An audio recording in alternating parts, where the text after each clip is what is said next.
Assalamualaikum warahmatullahi wabarakatuh. Pada kesempatan kali ini saya akan membahas materi mengenai kode etik profesional di industri pangan. Sebagai pendahuluan, kode etik profesional ini merupakan seperangkat norma, nilai, dan aturan tertulis yang mengatur perilaku serta tindakan dalam suatu profesi. Dalam industri pangan, kode etik ini berperan penting dalam menjaga keamanan kualitas serta tanggung jawab sosial dalam setiap proses produksi dan distribusi pangan. Jadi, ketika menjunjung tinggi kode etik profesional di industri pangan, ini sama dengan bentuk dari tanggung jawab dan implementasi kita. Kemudian definisi kode etik. Jadi kode etik ini terdiri dari 3 unsur utama. Yang pertama ada kode, yaitu merupakan sekumpulan aturan yang disepakati untuk mengatur suatu bidang tertentu. Yang kedua, ini ada etik atau etika, yang mana prinsip moral yang menentukan benar atau salah dalam suatu profesi. Atau nilai yang sudah dianut oleh suatu golongan. Kemudian profesi. Nah, profesi ini bidang pekerjaan yang memerlukan keahlian khusus atau keahlian tertentu. Jadi kode etik industri pangan bertujuan untuk memastikan bahwa setiap profesional ini bekerja dengan standar yang tinggi yang mana berorientasi pada kualitas dan kepentingan masyarakat. Lalu definisi kode etik ini sudah dibahas ya tadi, bahwa ini sistem norma, nilai, ataupun aturan profesional yang tertulis. Jadi kode etik ini pedoman bagi kita untuk mengatur perilaku dan tindakan profesional dalam konteks industri pangan. Jadi sebenarnya ini di seluruh konteks, tapi pada kali ini kita akan membahas konteks industri pangan, yang mana ini mencakup keamanan, kualitas, dan tanggung jawab sosial. Lalu tujuan kode etik juga ini dalam industri pangan sangat banyak sekali ya. Jadi dalam industri pangan kode etik profesional ini sangat penting karena kode ini membantu menjaga integritas, keamanan, dan kualitas produk pangan. Sehingga nantinya kita akan membahas tanggung jawab dan implementasi kode etik dalam industri ini. Adapun tujuan kode etik profesi, kode etik dalam industri pangan memiliki beberapa tujuan utama. Yang pertama ini menetapkan standar perilaku sebagai pedoman dalam menjalankan profesi secara etis dan bertanggung jawab. Lalu membangun kepercayaan baik antara profesional dan klien maupun dengan konsumen. Ketiga, melindungi kepentingan publik, yang mana dengan memastikan bahwa produk pangan yang dihasilkan ini aman dan berkualitas. Jadi tindakan profesional ini yaitu mempertimbangkan kepentingan masyarakat. Nah, mempertimbangkan kepentingan masyarakat tadi ini dalam bentuk bahwa kita menghasilkan produk yang aman dan berkualitas. Lalu meningkatkan kualitas profesi. Dengan standar yang tinggi dan terus berkembang, maka produk yang akan dihasilkan ini juga nantinya akan berpengaruh. Lalu untuk yang terakhir ini mengatur hubungan kerangka kerja interaksi. Adapun prinsip kode etik profesi dalam industri pangan, jadi beberapa prinsip utama yang harus dijunjung tinggi oleh profesional di industri pangan meliputi yang pertama integritas. Apa itu integritas? Jadi integritas ini kejujuran dan keterbukaan dalam tindakan maupun keputusan. Jadi kejujuran dan keterbukaan ini dalam menjalankan tugas. Lalu keadilan, bertindak adil tanpa diskriminasi. Yang ketiga, tanggung jawab profesional memastikan bahwa setiap tindakan mempertimbangkan dampak bagi masyarakat. Lalu kerahasiaan, menjaga informasi pelanggan dan perusahaan. Lalu kompetensi di sini meningkatkan pengetahuan dan keterampilan secara berkelanjutan. Baik itu bisa dengan training ataupun mengikuti kegiatan-kegiatan yang nantinya dapat meningkatkan keterampilan dalam industri pangan. Lalu pentingnya kode etik. Jadi kode etik ini berfungsi untuk memastikan bahwa semua praktik dalam industri ini dilakukan dengan adanya transparansi dan tanggung jawab. Jadi hal ini juga membantu untuk membangun kepercayaan antara produsen dan konsumen.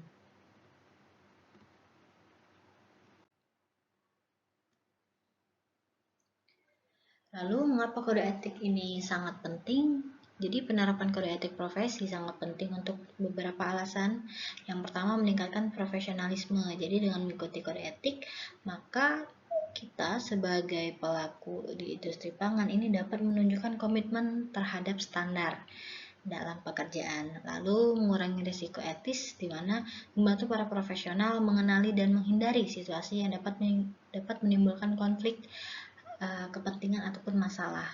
Lalu memperkuat reputasi profesi, yang mana kode etik yang diikuti dengan baik akan berkontribusi pada citra positif profesi tersebut di mata publik. Lalu mendorong akuntability dengan adanya kode etik ini, maka diharapkan dapat mempertanggungjawabkan tindakan mereka kepada klien dan masyarakat.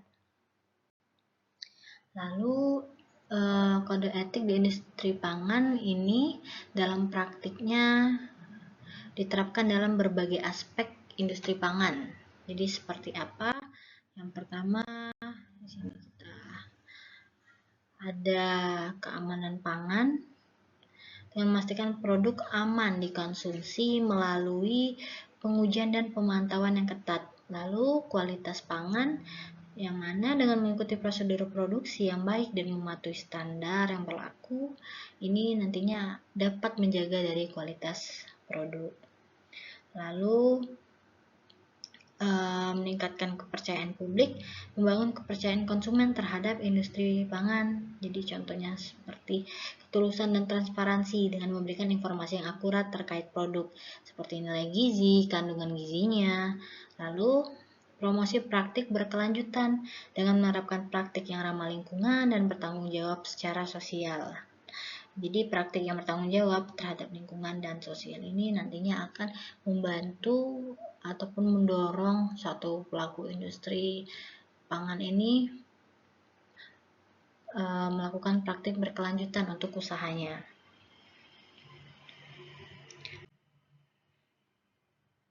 Lalu adapun prinsip-prinsip kode etik profesional di industri pangan tadi sudah ya, keamanan pangan, kemudian kualitas pangan, ini apa prinsipnya, kemudian implementasinya seperti apa, kemudian ketulusan dan transparansi. Jadi di sini implementasinya menghindari klaim menyesatkan, menyediakan informasi yang jelas tentang bahan, kandungan gizi, kemudian potensi alergen, serta transparan dalam proses produksi.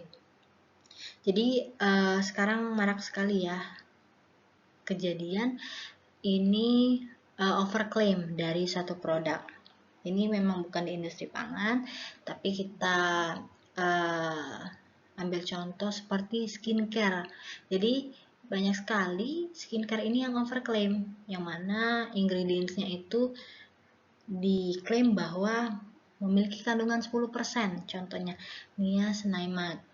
Kemudian kandungan 20% ceramide. Ternyata ketika diuji 0%.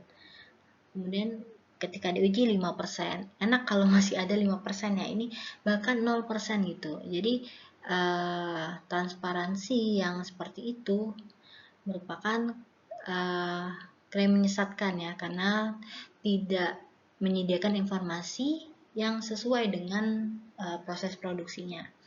Lalu ada keberlanjutan, kemudian penghormatan terhadap hukum dan regulasi, yang mana kepatuhan terhadap regulasi dengan mengikuti hukum dan peraturan yang berlaku dalam industri pangan. Contohnya ini menjaga dokumen dan catatan yang diperlukan untuk audit dan inspeksi. Lalu etika dan tanggung jawab sosial, profesionalisme, kolaborasi, dan inovasi.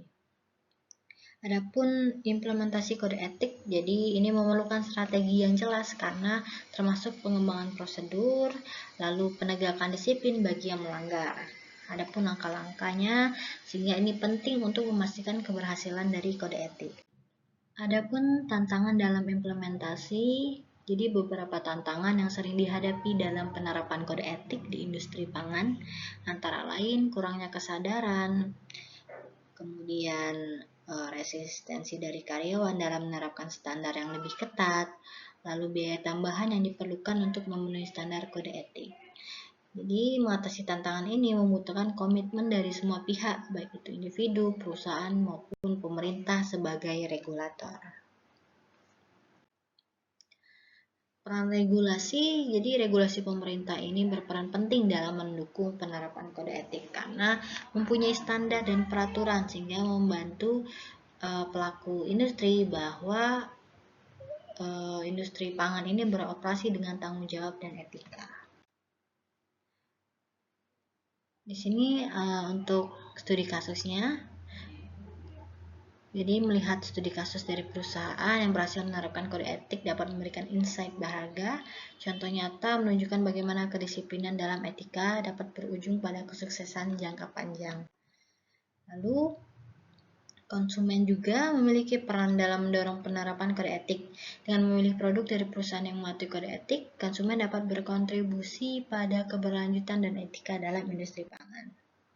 Kesimpulannya, menjunjung tinggi kode etik profesional di industri pangan menjadi tanggung jawab bersama. Jadi bukan hanya dari regulasi pemerintah ataupun atasan di suatu industri pangan.